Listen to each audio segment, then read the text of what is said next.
Hi, welcome to Orchids with Barney.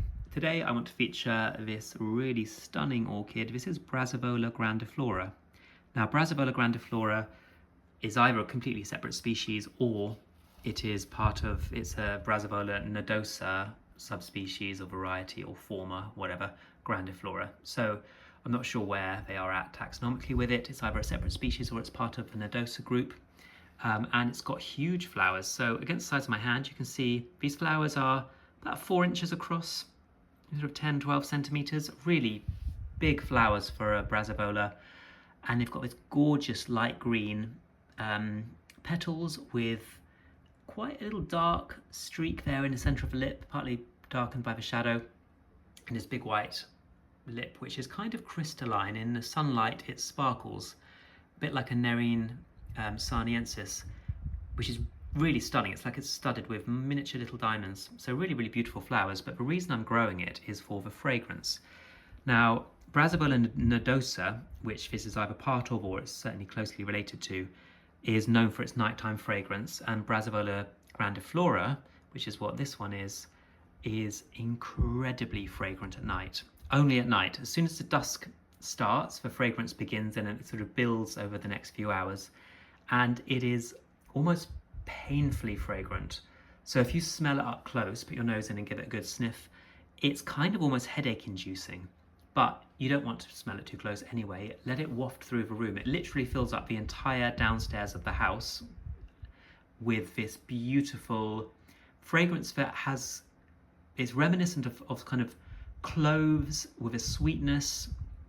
It reminds me, it's almost exactly the same fragrance as Angrycum Lemford White Beauty, and it's different to Brassavola Little Stars.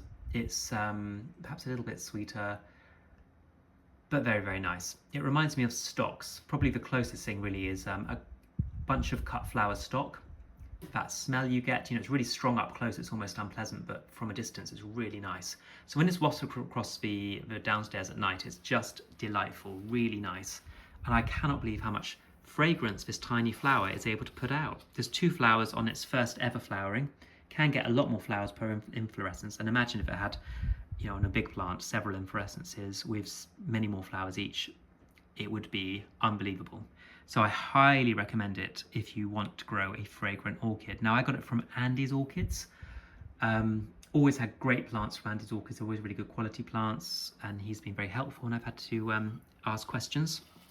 You can see this has a very succulent leaf, and the flower spike, the inflorescence originates from the top of, this is kind of a pseudobulb, but it's not really a developed one.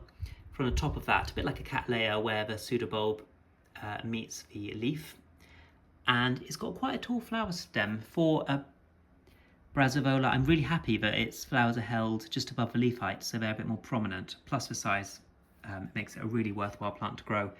Now, you can see it look quite like a succulent plant, and it is ultimately a succulent plant, so it does not want to sit wet.